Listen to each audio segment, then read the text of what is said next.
I'm Julia, and I'm excited. We are hanging out with Talk. How's it going? Hello, how are you? I'm good. Honestly, it feels cool to be able to talk to you today because I feel like it's a big day for you. New music out. It is a big day. It's a good song. A little bit happy. That's true. It is out right now. It means a lot. It's a song to remind myself that I'm beautiful and I belong and stuff. And my girlfriend inspired it. She really makes me feel beautiful all the time.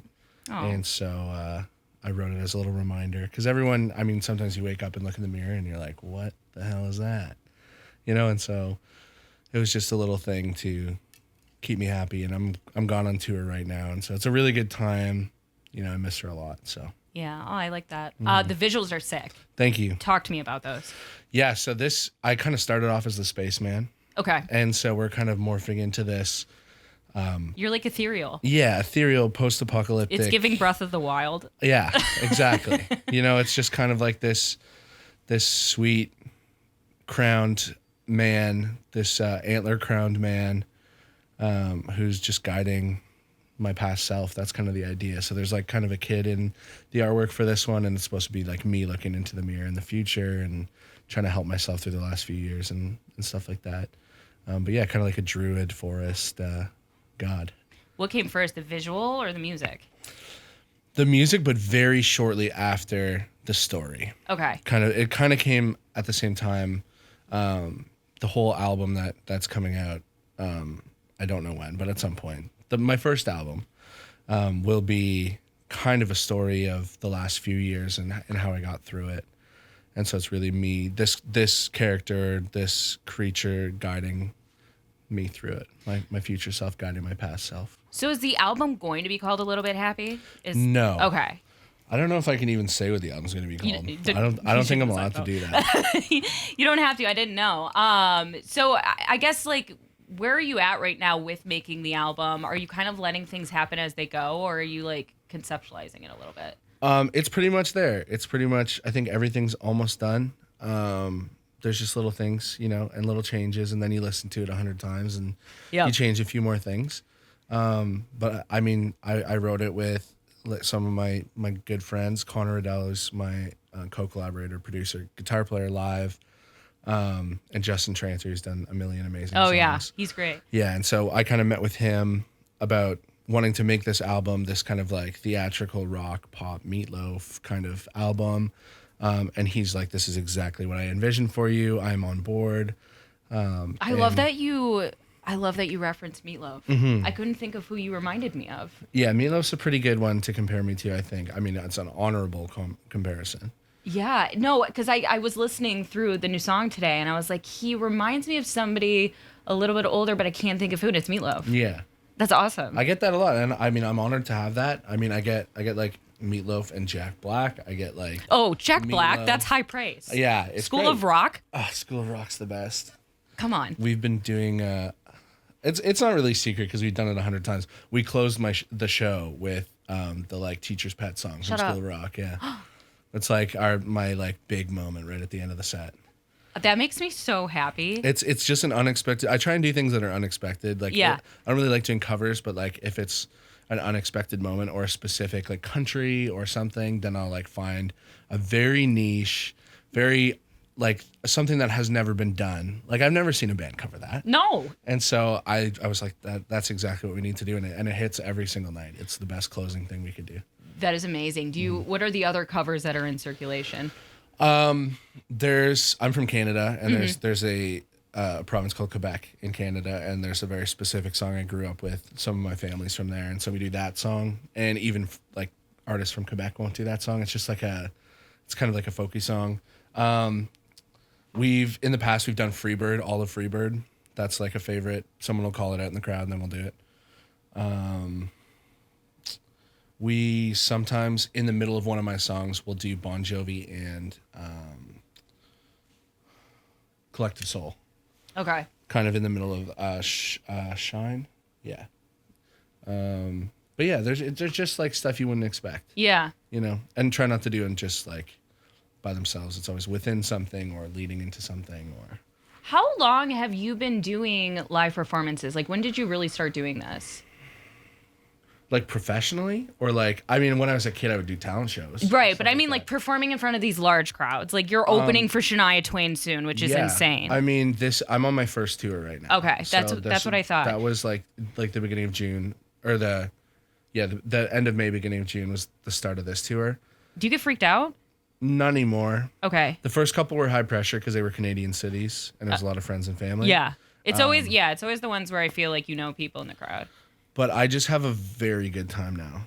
Like I'll kick my Crocs off like into the audience now because I wear Crocs all the time. I have giant feet. I have like size 17 feet. Oh my gosh. And so I can't find shoes. That's why I wear Crocs all the time because it's like the readily available shoe for me. Yeah.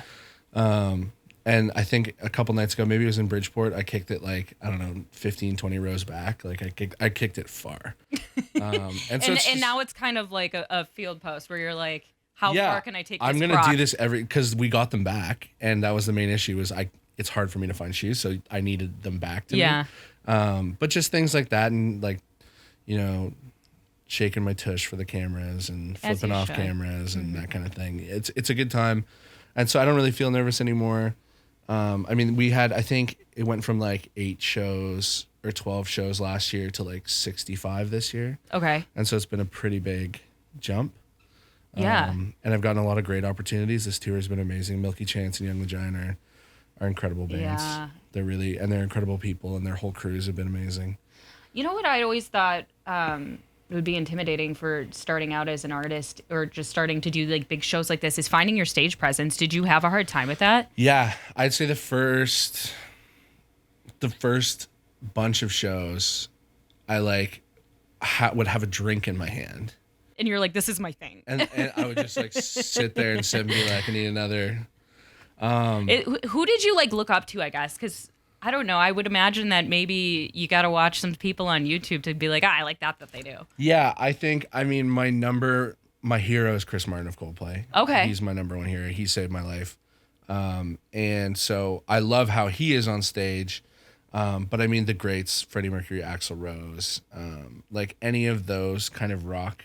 And like working the crowd. Yeah, it's just like is incredible. And I think it took me a long time to work up to that. I was cocky in the sense and arrogant that, I can just go up and start doing that right away when I start playing shows. But it didn't work like that. As soon as I got up there, you tense up and you like at first and you like feel short of breath a little bit and your heart's beating fast. But that's kind of tapered off a bit. It's more, it's much more fun. I enjoy it much more and interacting with people. Yeah. And telling jokes. I think people might expect a very serious kind of thing. But I like kind of screwing around. How did you find what genre you wanted to do? Because didn't you kind of start in like a country type of way and then it just like tapered a little? Kind of, yeah. So I played bass in a country band for a few years. And the one thing that taught me, there's some country music I love. But the one thing that taught me was that I didn't want to be in the band. I wanted to be the star. You're like, it's time for me to shine. Yeah. Respectfully. And so that was a great experience for me to learn that and see what I wanted my life to be. Yeah. I made all kinds of stuff until I fell into whatever I make now. I don't even know how to describe it. It's a lot of different things. Well, I think that's what's cool about music right now. At least in the past, 5 to 7-ish years, you don't really have to have a genre. Yeah. And I think I blend pop rock and kind of theatrical Broadway type arrangements and some older classic rock stuff, and I never really know how to describe it, and all I can describe it as is it's something I wish existed, and so I make that.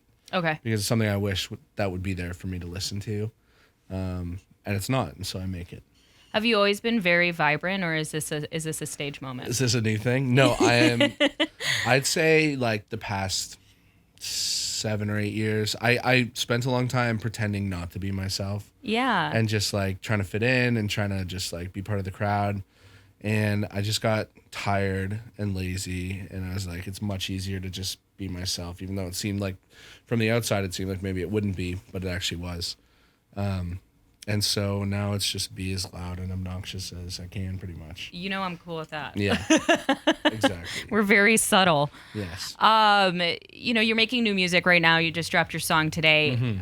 Is it intimidating following up all your success that you've had in the past year and a half? Like, is it getting in your head at all? Extremely, yeah. It's God, I have to imagine. It's extremely intense that the first song I ever released has 100 and something million streams. I don't know what it's at now. You know what I love though is I watched interviews of you talking about it, and I loved that you knew that it was it, and it wasn't just like a surprise to you. And you're like, no, just more people need to hear it, and the right people need to hear it. Yeah, and I think that's the same thing with a lot of music. There's just so many songs that come out that it's just really tough, even if you have an amazing song. Yeah. It's really tough to get people to hear it and put it in front of the right people. It's kind of like a snowball. It's like the snowball has to be big enough to now roll down the mountain. You can only push like the snowball so far. It has to have more power behind it. And I think with Mars that was the case. It took an extra year and a bit after it came out to have that happen. And we weren't really expecting it, but it was great that it happened, and I'm really happy with it. I thought it should have happened from the beginning. I was really confident in that song, and I knew it was special. And now it doesn't really belong to me anymore. It belongs to everyone who loves it and listens to it. Do you like that though? Yeah, I'm psyched. Like I don't care if you know it was from me. If you love the song and the song helps you, then I'm happy for it to exist in its own world. And that's why there's no like remixes or like features or like other than the string version, but that was just to make it even more kind of cinematic and emotional.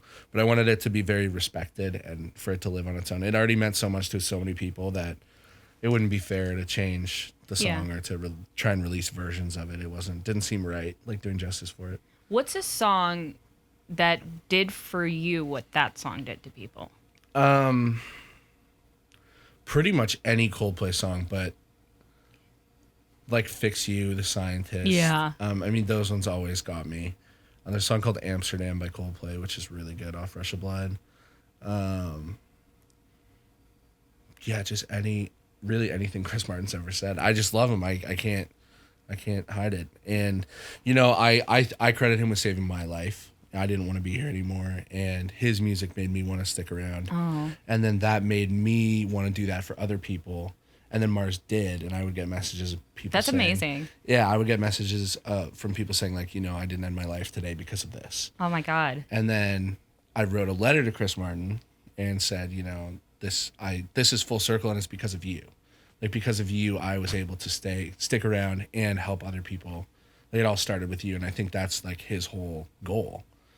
And I know he's heard the song and he likes the song, but I don't know him. I haven't talked to him personally, but oh my God, he knows but you know he heard it? Yeah, that's awesome. And he knows I exist, and so that was a big moment for me. Yeah, definitely. Well, I'm sure you'll get to talk to him one day. At some point, yeah, I'm hoping for it. That's one of my goals. Yeah. Just to say thank you. You know? That's amazing. Mm-hmm. Well, you know, aside from the tour that you're on right now with Young the Giant, you're also going on tour with Shania Twain, which, like, I don't even have words. That's amazing. It's amazing. Yeah, she was my first ever album. The first ever album I had was Up by Shania Twain. That was Up in CD form. Yeah. I think that's okay. It's like a white album cover. I know it. I still remember it. My little brother, he's 26 now. Mm-hmm. He was obsessed with Shania Twain growing up, and that was his first album as well. Mm-hmm. And he used to put like his because he had a blankie because he was an infant on top of his head and like be her live.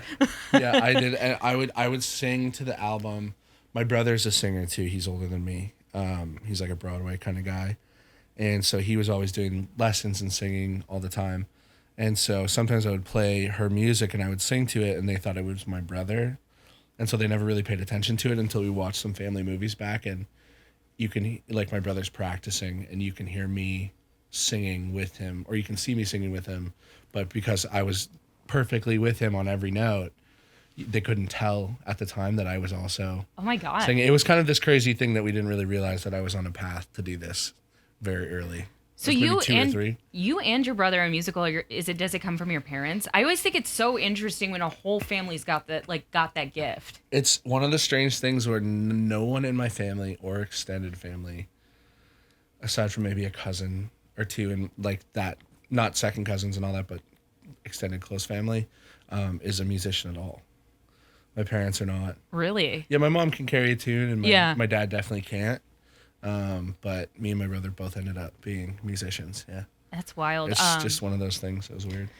I saw Beyonce last week, and That's she incredible. brings Blue Ivy out during Yeah. the show, and she's killing it. And my fiance and I were talking, and we're like, when you've got parents like Jay-Z and Beyonce, like, you have to have the gift. But it is interesting, like, does it or does it not get passed down? But Blue Ivy's not going to end up being a dentist. Yeah. So, I mean, it's unlikely. I think there's a certain element of genetics or something or predisposition to that.